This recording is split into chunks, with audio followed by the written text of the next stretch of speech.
After giving birth, my husband beat me unconscious. Terrified, he faked that I had fallen down the stairs, but he turned pale when the doctor. Before we begin, let me know in the comments what city you are tuning in from.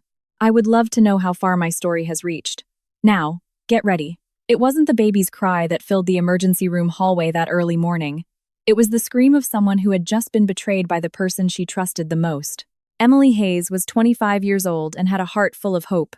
Born in a working-class neighborhood in Philadelphia, where scarcity was much more common than peace of mind, she had learned not to complain, to smile with what little she had, and to dream in silence. Since she was a little girl, she took care of her sick mother and cleaned other people's houses to survive. Her greatest desire was to build a family that did not cause pain, a home different from the one she knew. That is why when Julian Brooks appeared in her life like a ray of sunshine, she believed that destiny had finally remembered her. Julian had a commanding presence. He was tall, athletic, elegant, with clear eyes and a voice that could calm any storm. Emily met him while cleaning an office building where he gave corporate motivational seminars. One day she dropped her broom out of nervousness, and he picked it up, smiled at her, and told her that a woman with those hands should not be cleaning. She should be adored. That phrase was tattooed in her memory. From then on, their story began. 2 years later, Emily was on a hospital bed, with her legs shaking and her gown clinging to her body from sweat. The delivery was minutes away, her breathing accelerated. Her pale skin reflected her fear, but her eyes shone with excitement. By her side, Julian held her hand. "Relax, honey. It is almost over," he whispered, stroking her forehead with cold fingers. Emily smiled with effort and asked if he thought the baby would look like him or her. Julian did not answer. He just pressed his lips together. The medical team entered with surgical precision. Dr. Harrison, a man with years of experience in high-risk deliveries at Oakwood Memorial Hospital, took control. He was one of those doctors who did not speak much but knew how to look beyond the obvious. By his side, Nurse Claire noted everything down and assisted flawlessly. When her eyes met Julian's, something inside her hardened, as if she recognized a familiar scent, one that is not seen but felt. The scent of hidden fear. "We are ready," Dr. Harrison said. Emily screamed. The contraction was so strong she thought she would break in too. But minutes later, the baby's cry flooded the room. Tyler was born perfect, rosy, with a thick head of dark hair. Emily cried tears of joy. Julian stepped closer to look at him, and something in his face changed. It was not tenderness. It was not pride. It was something else. "Is everything all right, Dad?" the doctor asked. Julian nodded, but he did not take his eyes off the boy. His eyes narrowed as he observed the baby. The silence lasted a couple of seconds longer than normal. "His skin is pretty dark, isn't it?" Dr. Harrison looked up.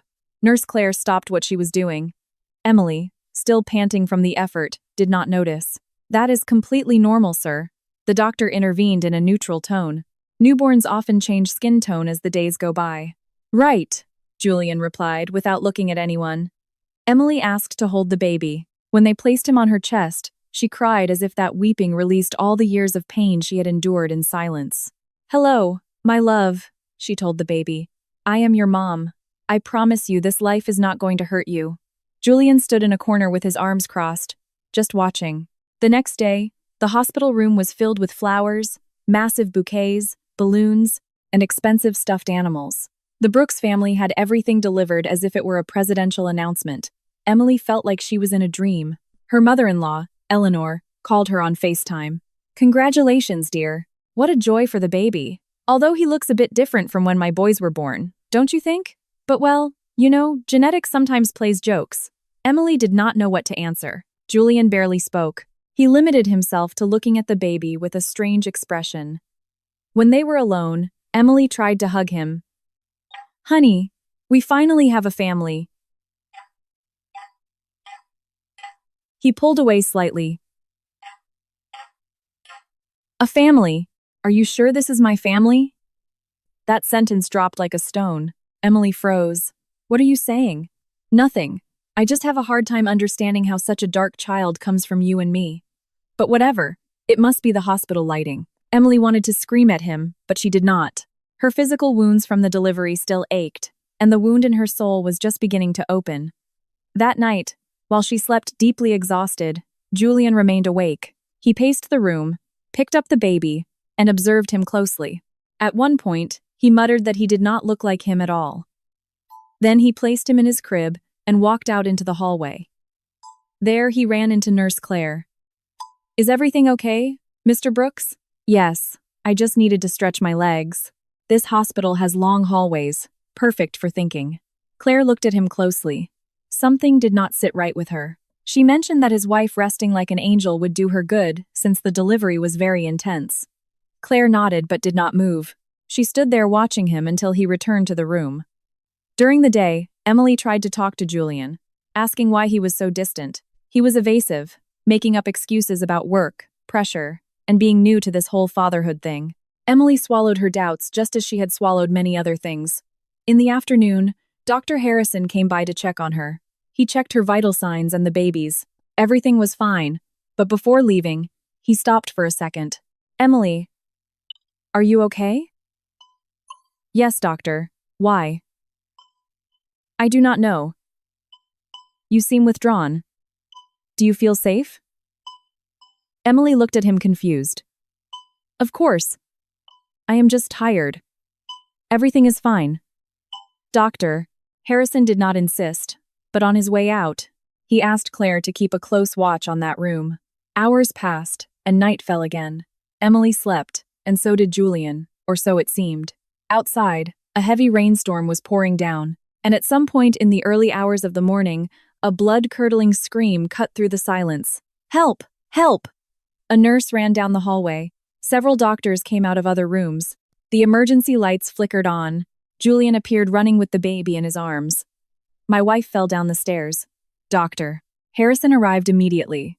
Emily lay on the floor, unconscious, with blood on her forehead and her body in an unnatural position. Claire arrived seconds later. Something did not add up. She had mopped that floor less than an hour ago. There was no moisture. There was nothing that could have caused a fall. "How did this happen?" Dr. Harrison asked. "I woke up and she was not in bed. I found her like this. She said she wanted to go to the bathroom. I do not know. Please, help her." The medical staff quickly lifted her onto a stretcher. The baby was crying. Julian tried to calm him with clumsy gestures. "Doctor."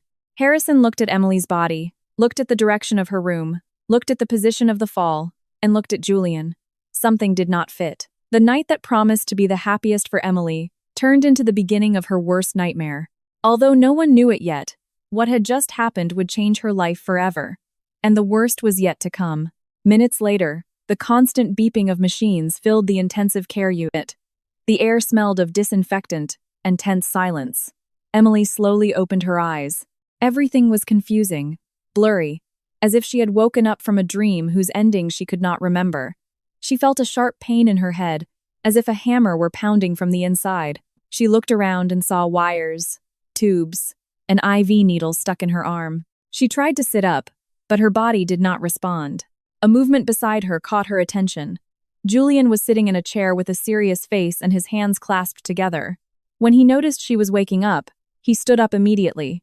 "Honey, relax. Do not try to move," he said in a tone that sounded more rehearsed than real. "What happened?" she asked with a weak voice and a dry throat. Julian stroked her forehead, although his hand felt cold, distant. "You fell down the hospital stairs. You gave me the scare of my life." Emily tried to remember. Her mind was an incomplete puzzle.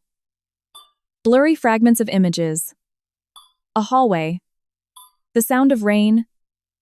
Her racing breath. And eyes. Julian's eyes. Fixed on her right before everything went dark. "What stairs?" she repeated in a whisper, entirely confused. "Yes, honey.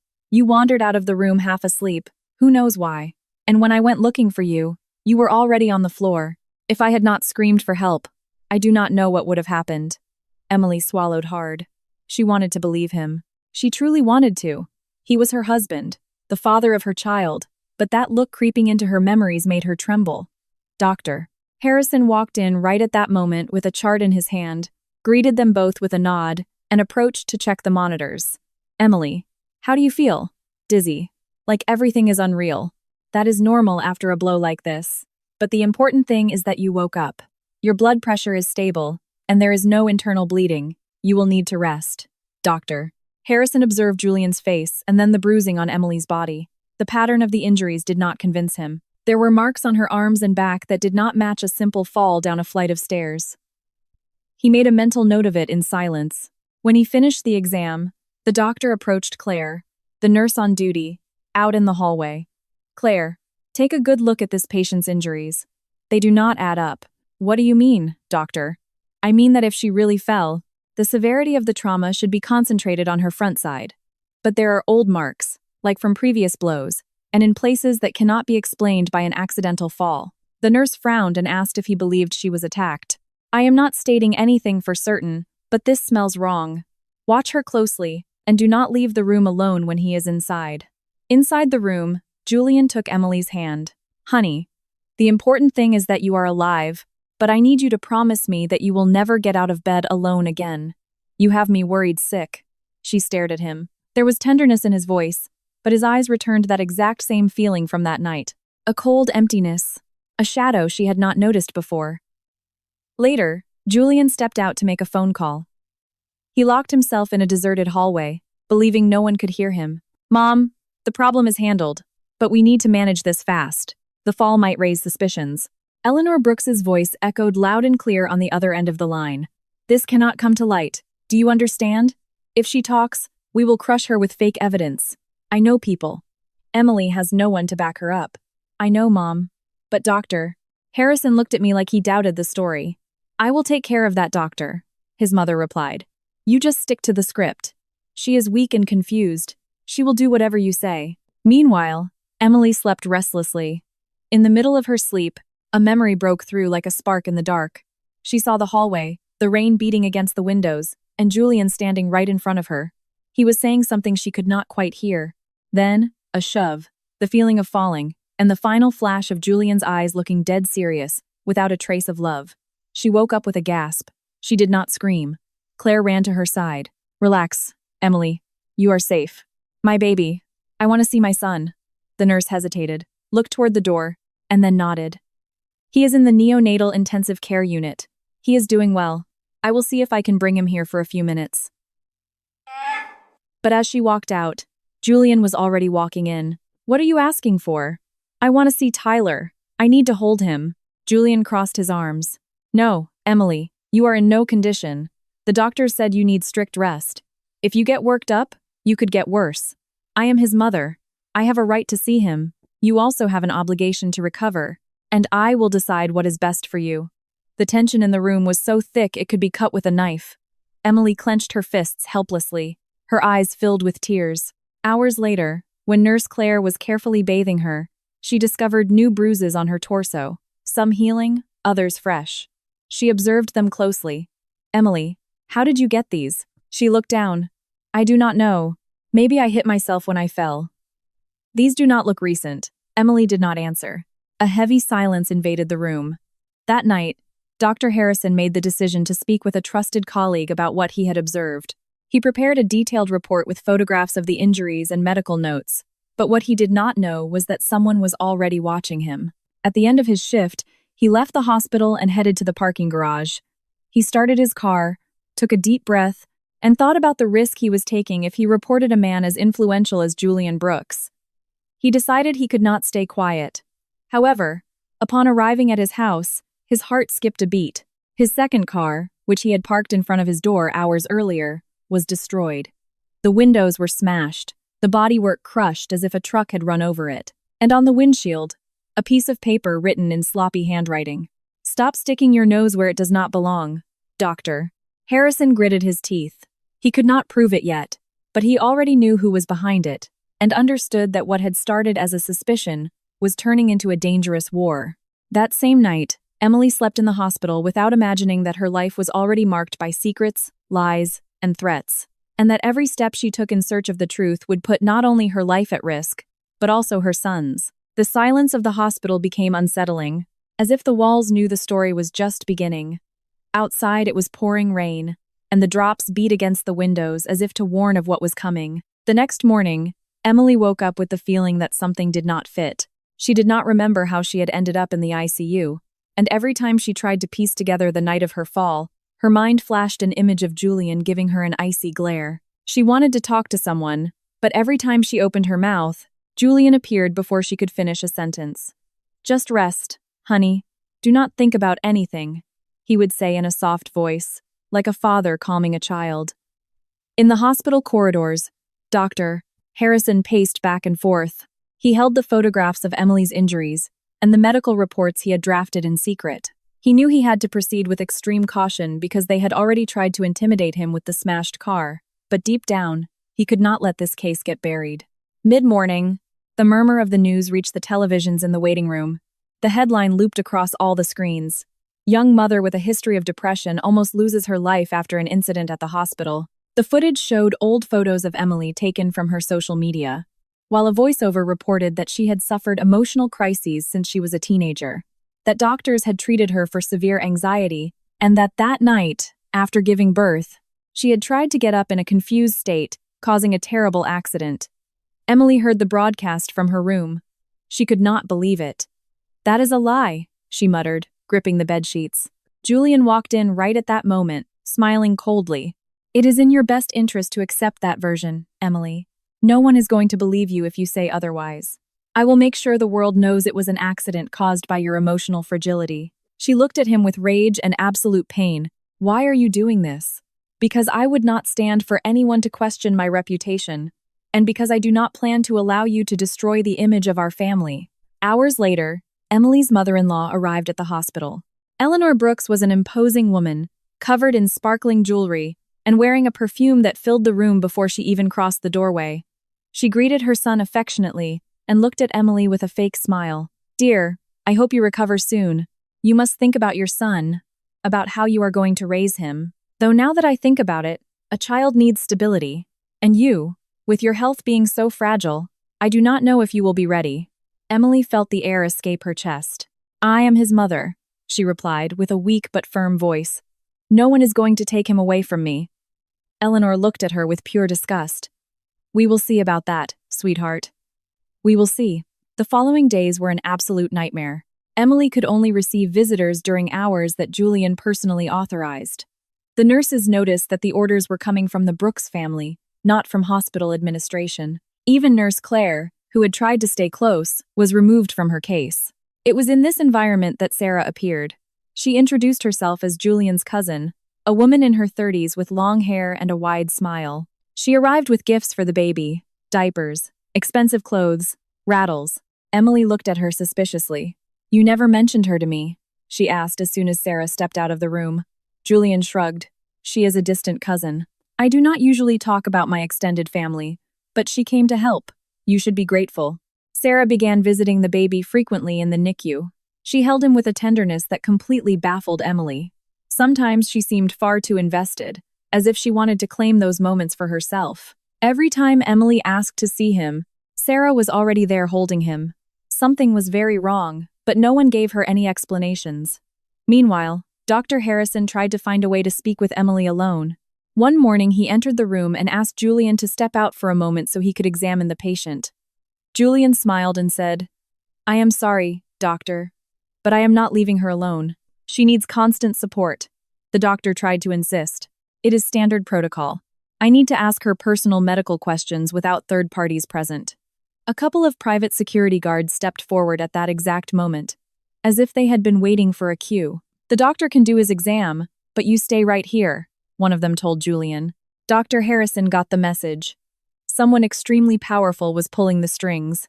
He had to back down and continue the exam under Julian's watchful eye. Days later, Megan showed up, a social worker sent by Child Protective Services.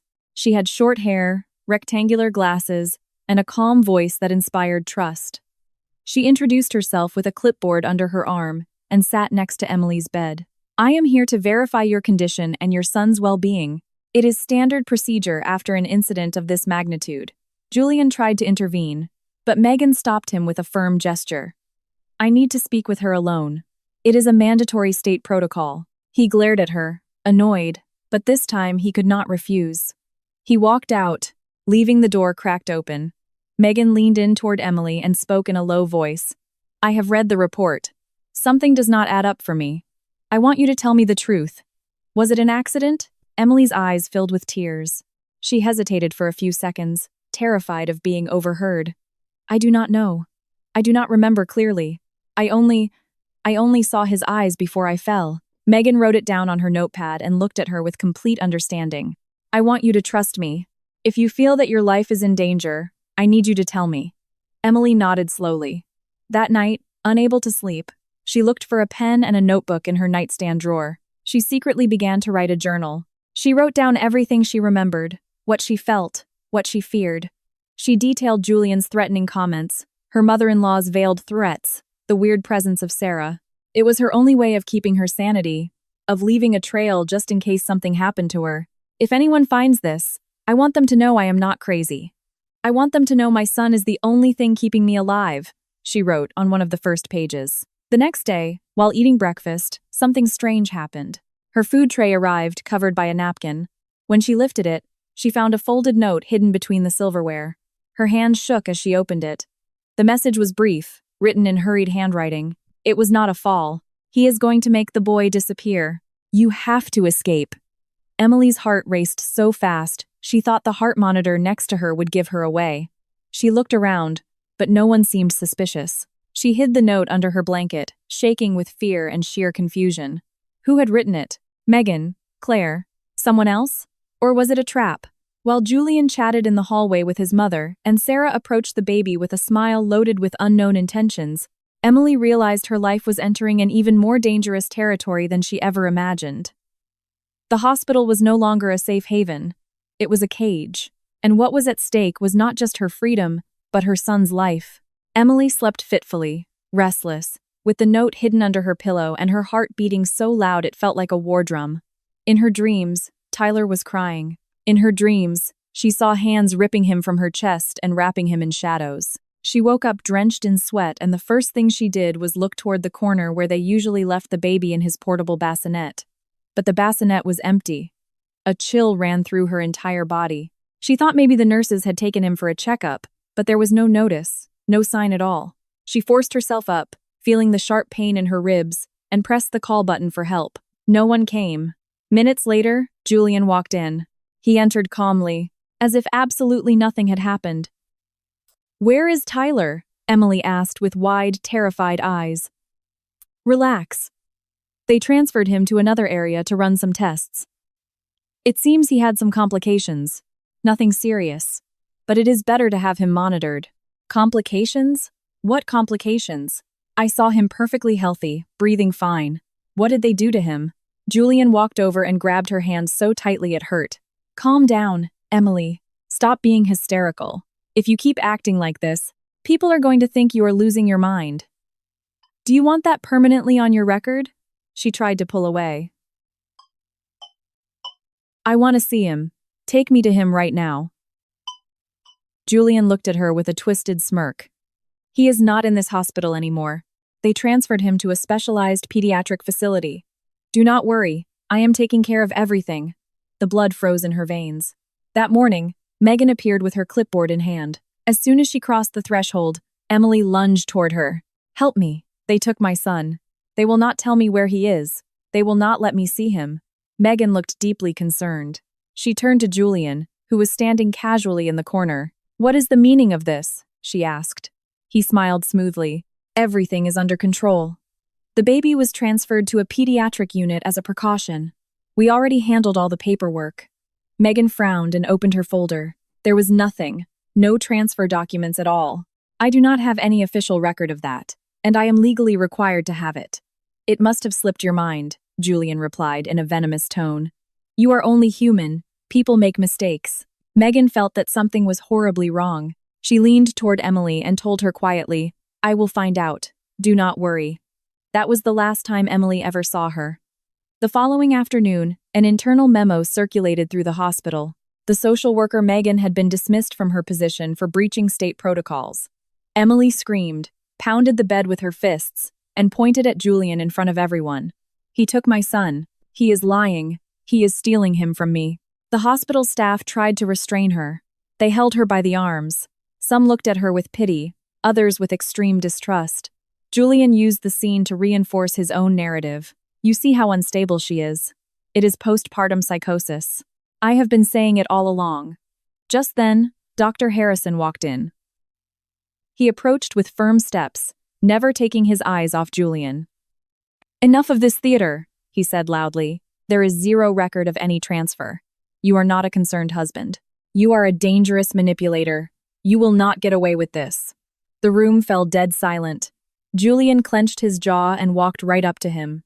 Do you seriously think you can talk to me like that? Do you think someone like you can take us down? She has nobody. And you, doctor, you better think twice before throwing your whole medical career away. Dr. Harrison did not back down. What you are doing is a federal crime, and sooner or later the truth comes to light. The tension was suffocating. Emily was crying, trembling, not knowing who she could trust. Julian walked out of the room as if nothing had happened, leaving a toxic silence in his wake. That night, as the hospital settled into a deceptive calm, Nurse Claire sneaked into Emily's room. She handed her a winter coat and a pair of sneakers. We cannot wait any longer. He controls everything inside this building. If you really love your son, we have to get you out of here right now. Emily hesitated, but her desperation outweighed her fear. She got dressed as best as she could and walked out, leaning heavily on Claire. They crept through dark hallways, dodged security guards, and went down the service stairs. Every step was a massive risk. Every creak of a door, a potential betrayal. When they reached the back exit of the hospital, she took a deep breath, thinking she was finally safe. But as they rounded the corner into the parking garage, she saw him. Julian was standing next to a black SUV with the doors wide open. In his arms, he was holding Tyler, wrapped in a blanket, and standing next to him was not his mother like she would have guessed. It was a younger woman, elegantly dressed, looking at Julian with obvious complicity. She was stroking the baby's head as if he were her own. Emily's heart shattered completely. "That is my son," she screamed, running toward them. Julian saw her and smiled a triumphant smile. He got into the SUV with the woman and the baby. The door slammed shut. The engine roared. Emily tried to catch up to them, but her legs, still incredibly weak, could not carry her fast enough. The SUV sped off toward the highway leading straight to the airport. The scream that ripped from her throat was so agonizing that even the hospital lights seemed to flicker. In that instant, Emily realized she was no longer just fighting to survive. Now she was at war with a man willing to erase her life and her child's just to maintain total control, and she alone had to find the strength to destroy him. The car disappeared down the highway toward the airport, and the image burned into her brain, Julian holding Tyler with that victorious grin, and that mysterious woman petting the baby like he belonged to her. Emily's body trembled violently, her legs gave out, and the scream she had let out left her throat raw. Claire tried to hold her up, but she could barely stand. "He took him," Emily babbled. "He took him, and nobody is going to believe me." The nurse hugged her, though she knew the hospital walls had ears. "Do not say another word right now, please. They will silence you. You have to be smarter than them." The days that followed were a blur of interrogations, forced silences, and closed doors. No one knew or pretended to know Tyler's whereabouts. The hospital administration showed zero transfer records, and every time Emily tried to plead with someone, they reminded her of the tabloid articles circulating in the press about her supposed mental breakdown. It was the word of an unstable mother against a wealthy, powerful family. It was in the middle of this absolute despair that she received an unexpected message. One afternoon, while she was under observation, a different nurse handed her a sealed envelope, assuring her it came from someone who cared about her. Inside was a handwritten note. "You are not alone. We will meet again. Trust me." The signature was crystal clear. Megan, the social worker, mysteriously fired from Child Protective Services, had not backed down. She had kept investigating under the radar. A week later, in a small, out-of-the-way coffee shop, Emily managed to meet with her. She wore a beanie pulled down low and a scarf to hide from curious stares. "I thought I would never see you again," Emily whispered. "They want to shut me up, but I refuse to let that happen," Megan replied. "I tracked him down. Julian did not flee the country like everyone assumes. He has a second family out of state. A whole different life in Greenwich, Connecticut. A wife and 2 young kids. And right now, Tyler is living with them." Emily's heart literally stopped for a second. Another family? Yes. And everything points to that woman, raising him as if he were her own biological child. He managed to register Tyler under a fake name using forged birth certificates. Legally speaking, your son is now registered as hers. Despair mixed with a blinding rage. That boy is mine. I carried him in my womb. I suffered through every single contraction, every pain. How could he do this to me? Megan grabbed her hand. You are not alone, Emily. Dr. Harrison is also willing to help you.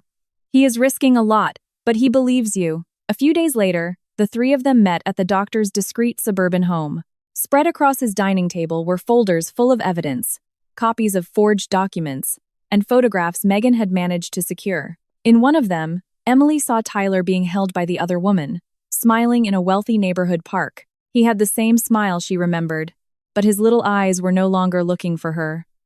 They are erasing me from his life, she said through tears.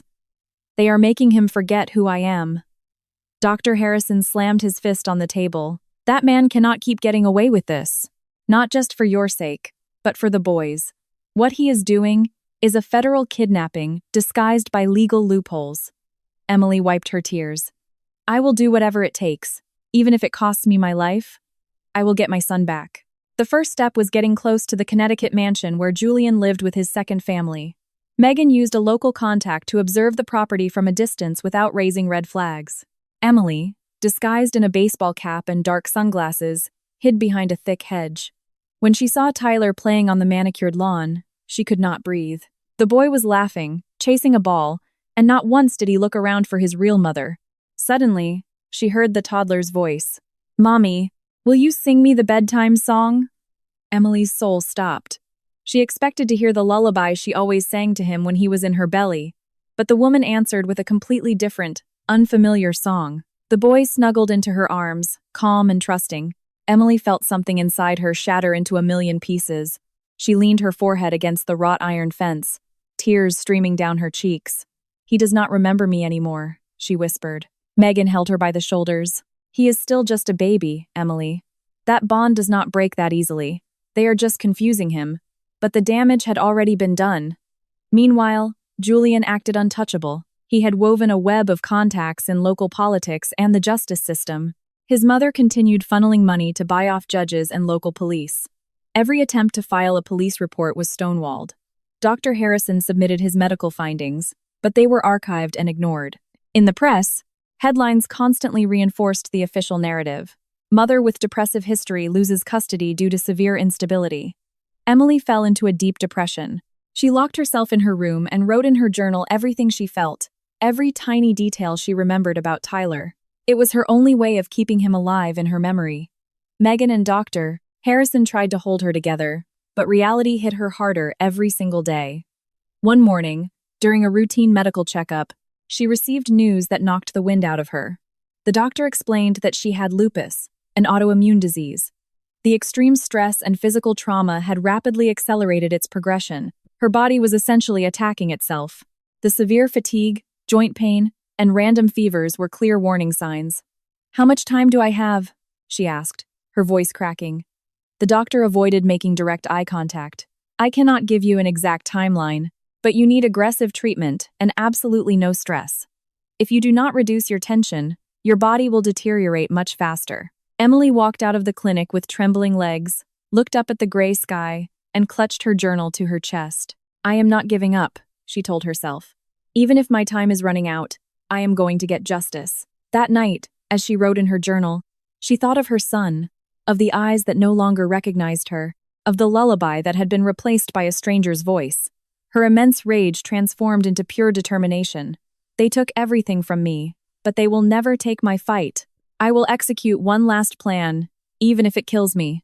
The clock was ticking slowly, the illness creeping through her body. Julian seemed more untouchable than ever, and she, a severely weakened woman, had to fight a monster armed with limitless power and money. But that exact same fragility was what made her incredibly dangerous, because she no longer had anything left to lose. Destiny was beginning to tilt toward an inevitable climax. Emily felt it in her bones, in the fever that spiked every night, in the shaking of her hands, reminding her that her body was failing. And yet, deep in her heart, a voice told her she still had enough strength for the biggest fight of her life. She had studied the daily routine of the Greenwich mansion, where Julian lived with his second wife for weeks. She knew the exact time the older kids left for private school, the time the cleaning staff arrived, and the time Julian locked himself in his home office. It was Megan who secured the forged background checks and references that allowed Emily to apply as a nanny candidate. The introduction was made through a high-end placement agency, carefully manipulated so as not to raise any suspicions. The day she rang the doorbell of that massive house, Emily felt like her heart was going to explode out of her chest. She had her hair pulled back, wore conservative makeup that aged her a few years, and kept her voice so contained she barely dared to speak. The door opened, and there she was, Julian's second wife. She had flawless beauty, the aura of a woman accustomed to extreme wealth, but also a deep sadness hidden in her eyes. "Good afternoon. I am here for the nanny position," Emily said in the calmest tone she could muster. The woman looked her up and down, invited her in, and fired off rapid interview questions. Emily answered with rehearsed phrases, projecting the confidence she had practiced in the mirror. When she mentioned she had extensive experience caring for newborns and toddlers, Julian's wife showed a spark of interest. "The little one is very attached to me. He does not trust just anybody. If you can get him to stay with you for a few minutes without crying, the job is yours." Emily felt her legs shaking. She was led to the living room where Tyler was playing with colored building blocks. Time seemed to stand entirely still. There was her son, bigger than she remembered, his hair longer, his laugh completely intact. But when she picked him up, he looked at her like a total stranger. He did not recognize her at all. The boy frowned and immediately looked around for the other woman. Emily smiled tenderly, stroked his hair, and hummed a melody very softly, the exact lullaby she had sung to him throughout her entire pregnancy. Tyler froze for a few seconds, as if something deep in his memory was trying to wake up, but then he looked back at his other mother and reached his arms out to her. The second wife took him, kissed his forehead, and said, "I can tell you are great with kids. The job is yours." That night, Emily was left alone in the house for a few hours while the family went out to dinner at a country club. She seized the opportunity and began to explore very carefully. She went up to Julian's home office, opened drawers, and sifted through files until she found a metal lockbox hidden behind a fake panel in the closet. Inside were external hard drives, USB thumb drives, and manila folders stuffed with photographs. Upon plugging one of the flash drives into the computer, she stopped breathing. They were recordings years of secretly filmed videos of her, intimate moments, heavily manipulated arguments, and edited clips designed to make her look completely unhinged. Julian had built an entire digital archive of fake evidence with the sole intention of destroying her if she ever tried to rebel. "Oh my God," she whispered, goosebumps covering her skin. She saved a copy of everything onto a flash drive she had hidden in her pocket and put everything exactly back where she found it. She made it downstairs to the living room just in time before they returned. The following days confirmed exactly what she suspected. The second wife was utterly miserable. She lived in a gilded cage, surrounded by extreme luxury and comfort, but constantly terrified of upsetting Julian. One afternoon, while drinking iced tea on the patio, the woman opened up. "I know Julian is not an easy man. Sometimes I think making him my husband was the biggest mistake of my life, but it is too late now. He micromanages even the way I breathe." Emily stared right at her. She wanted to tell her the truth, to scream that this man was not just a control freak, but a monster who had stolen her biological child, but she held her tongue. It was not the right moment yet. Fate had a massive surprise waiting for her. The woman named Sarah, the one who had pretended to be Julian's cousin at the hospital, reappeared on the scene. One night, Emily caught her in the massive kitchen gathering things in secret. Upon seeing her, Sarah turned ghost white. "You!" she said, her voice trembling violently. Emily shut the kitchen door and confronted her. "Who are you really?" Sarah took a deep breath. Tears streamed down her face uncontrollably. "I am Julian's ex-girlfriend. I thought he loved me, but he destroyed my life. When I finally left him, he swore that if I ever spoke out, he would bury me. When he demanded I pretend to be his cousin to spy on you at the hospital, I agreed because I was terrified of him. But I am so tired. He is never going to stop." That exact moment changed absolutely everything. Three very different women, all deeply wounded by the exact same man, decided to join forces. Emily, the mother whose child was stolen, the second wife, trapped in a marriage of terror, and Sarah, the ex-girlfriend used as a disposable puppet. The takedown began with Dr. Harrison. Emily handed him the flash drive with the manipulated recordings, and he contacted a renowned investigative journalist, famous for exposing high-level corporate and political corruption. The journalist agreed to listen. For hours, Dr. Harrison, Megan, and the three women laid everything out. They showed her the hard proof, the forged Connecticut state documents, the deepfake videos. The journalist was stunned. If this airs on national television, some very powerful people are going to fall hard. Are you ladies ready for the fallout? Emily answered without a single second of hesitation. I have already lost everything. I have nothing left to do but win. The broadcast aired on a Sunday night in prime time. The entire country heard the story. A mother who had been violently silenced, fabricated evidence, a doctor who had been threatened by thugs, a child literally stolen from his own mother's arms. They played clips of Julian's twisted recordings, showed the forged birth certificates, and aired Sarah's tearful confession. The impact was nuclear and immediate. In the Brooks family estate, the TV played the damning exposé while Eleanor screamed into her phone, demanding her high-powered lawyers and political contacts pull the plug on the broadcast. But it was way too late. The clips were already trending globally on social media. Julian completely lost his mind, smashing his heavy mahogany desk and hurling glass objects against the walls. I am going to kill all of them, he screamed, his face distorted with blinding rage. He tried to make a run for it, grabbing his car keys and peeling out of the driveway. But on the road, his own body finally collected its debt. A blinding pain shot through his skull. He lost control of his luxury SUV and slumped over the steering wheel. When paramedics pulled him from the wreck, he was staring blankly, completely unable to move half of his body. A massive stroke had left him permanently paralyzed. The news reached Eleanor Brooks immediately. The woman, watching her son's epic downfall on live television, the utter humiliation, and the complete collapse of her empire of lies, suffered a massive, fatal heart attack. Her ruthless ambition had kept her alive for years, but in that moment, it completely abandoned her. Emily did not celebrate. She only felt a strange emptiness, a mix of heavy relief and deep sadness. She had won the ultimate war, but the most important piece was still missing, getting her son back. When state police and CPS finally raided the Greenwich house, they removed Tyler and placed him in a temporary foster care facility.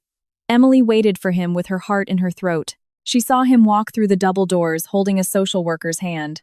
She ran toward him sobbing. It is me, baby. It is mommy. The little boy looked at her with totally confused eyes. He took a step backward, hiding behind the CPS agent's legs. He did not recognize her. That rejection felt like a serrated knife plunging into the deepest part of her soul. A heavy silence took over the room. Everyone present held their breath.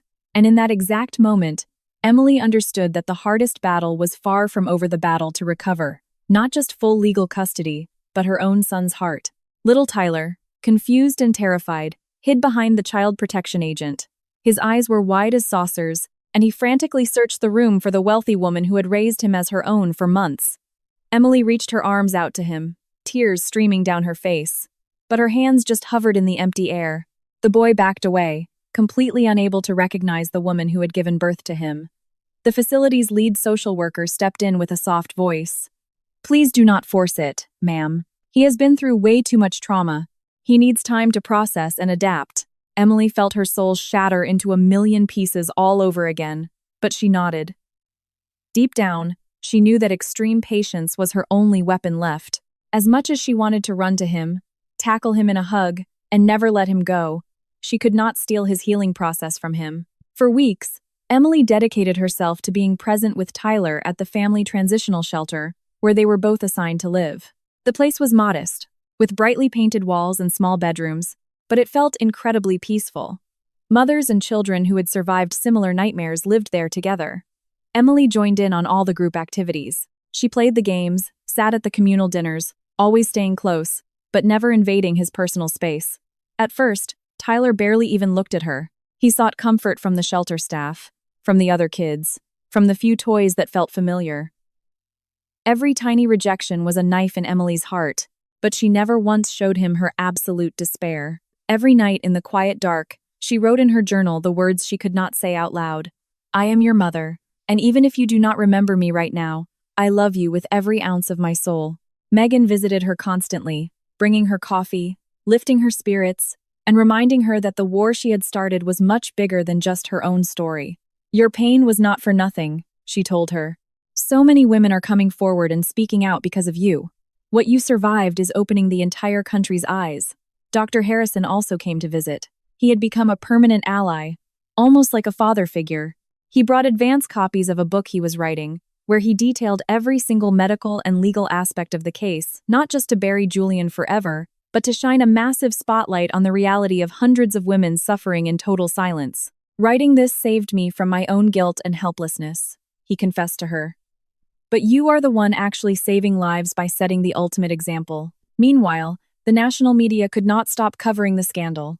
The investigative documentary aired in multiple countries, sparking a massive global conversation about domestic abuse and legal loopholes. Emily, though terrified, finally agreed to sit down for an exclusive network interview.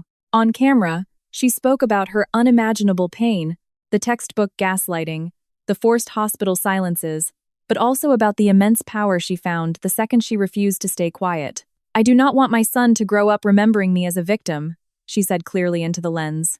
"I want him to remember me as a woman who stood back up, even after they kicked her to the ground 1,000 times. In a stark parallel, Julian rotted away in a rundown, state-funded psychiatric care facility, abandoned by absolutely everyone. His second wife had filed for divorce and vanished. His mother was dead, and the high society friends and lawyers who used to defend him disappeared like smoke. He spent his days in total silence, staring at a tiny, mounted TV from his hospital bed. One afternoon, they reran Emily's documentary. His eyes, once full of arrogant pride, now reflected nothing but a freezing, empty void. He watched the woman he had tried to obliterate turn into a national symbol of resilience. He mumbled incoherently, his mouth permanently twisted from the severe stroke. No one listened to him. No one answered him. He was a man utterly alone, trapped in the suffocating silence of his own mind, a prisoner inside a broken body. Back at the transitional shelter, the months dragged by slowly. Emily and Tyler started sharing small, daily routines. She sat with him while he colored, helped him put together puzzles, and though he initially eyed her with heavy suspicion, little by little he started accepting her presence. Emily never forced him to call her mom, nor did she impose her authority. She was just simply there, constant, loving, and fiercely patient. One rainy afternoon, while all the other kids were taking their naps, Emily sat in a corner of the playroom with Tyler on her lap. The boy was rolling a little wooden toy car across her knee. Almost in a whisper, she started humming the exact song she had sung to him during her entire pregnancy. That simple melody that had been her only safe haven during her darkest, most terrifying moments. Tyler lifted his head and sat perfectly still, listening. His little eyes widened, as if a locked door in his brain had suddenly swung wide open. "You are the mommy who used to sing to me when I was sleeping in your tummy?" he asked, his tiny voice shaking. Emily's heart exploded.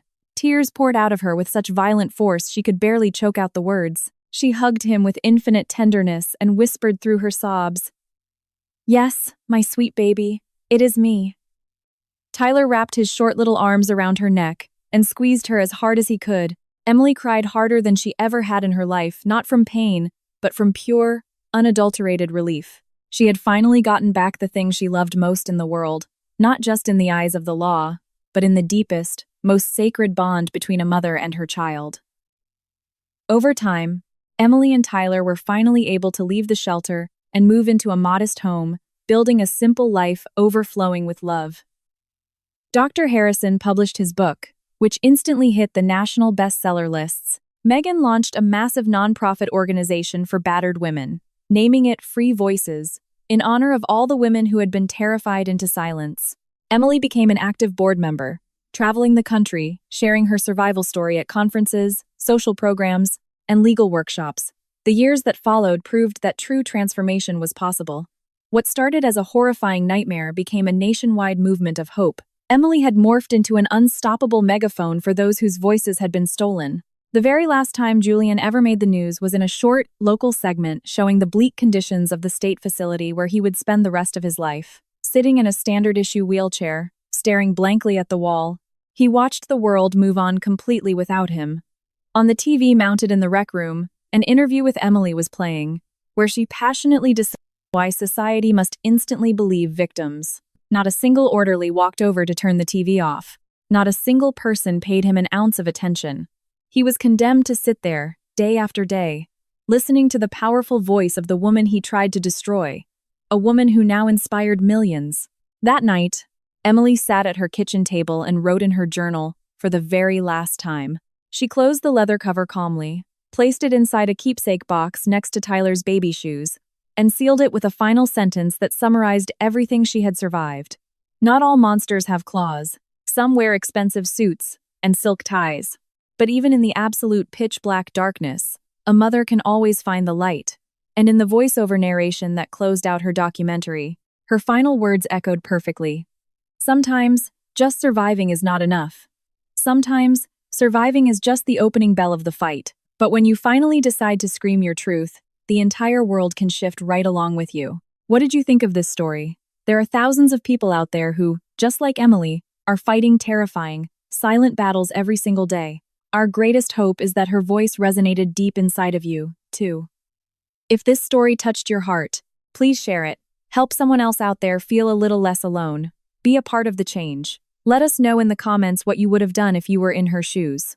Tell us what city or state you are watching from. Reading your comments makes us feel so much closer to all of you. And if you have not done it yet, hit that like button, subscribe to the channel, and turn on the notification bell. Every single click is a sign that these real, raw stories need to keep being told. Do not click away just yet. The next incredibly moving true story is already popping up on your screen. Click on any of the videos and keep exploring this channel full of real, heartbreaking, and absolutely necessary stories. Thank you for being here. Thank you for feeling this with us. We are sending you a massive hug. No matter where in the world you are, we will see you in the next one.